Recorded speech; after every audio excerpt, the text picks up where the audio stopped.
भक्ति क्या है और ये करने से क्या मिलता है? तो देखिए, बहुत सारे लोग बहुत अलग अलग बातें करते हैं। कोई कहता है कि तिलक धारण करो, कंठी धारण करो, भगवान की सेवा करो तो ये भक्ति है। और कोई लोग कहते हैं कि बस मन में भगवान हो, भक्ति यही है। और कोई कोई कहता है कि हर जगह भगवान को देखना ही भक्ति है। तो देखिए, भक्ति का अर्थ होता है सिंपल मीनिंग में भगवान से प्रेम करना। आपका प्रेम जो है यही भक्ति है। जैसे गोपियाँ करती थी भगवान श्री कृष्ण से प्रेम, जैसे यशोदा मैया करती थी, ये प्रेम है। तो ये प्रेम हमें होना ही भक्ति है। तो ये कैसे होगा? तो ये विधि विधानों से होगा, क्योंकि हमें स्वाभाविक प्रेम भगवान के प्रति नहीं है। हम उतना नहीं प्रेम करते जितना गोपियाँ करती थी, जितना यशोदा मैया करती थी। वो अगर भगवान से थोड़ा सा भी अगर उनको विरह होता था तो वो नहीं, जीने का ही मन नहीं करता उनका। वो इतना विरह वेदना सहन करते थे। तो हम भगवान से कितने जन्मों से दूर हैं, परंतु हमें इस चीज़ का कोई फर्क ही नहीं पड़ता।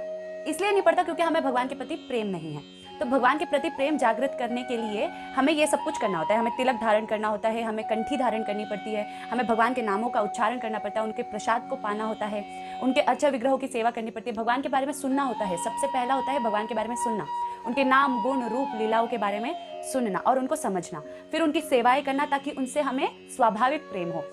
स्वाभाविक प्रेम होने के लिए उनके साथ रिश्ते जोड़ना, उन्हें अपना भाई, सखा, पति, पिता, बच्चे के रूप में देखना, ये होता है भगवान से प्रेम करना। ऐसे प्रेम करने से क्या होगा? ऐसा प्रेम जो है ये हमें भगवान का जो नित्य धाम है, गोलोक, वृंदावन, वैकुंठ, वहाँ हमें पहुँचा देगा। वहाँ हम भगवान के पास रहेंगे, भगवान की सेवाओं में लिप्त रहेंगे।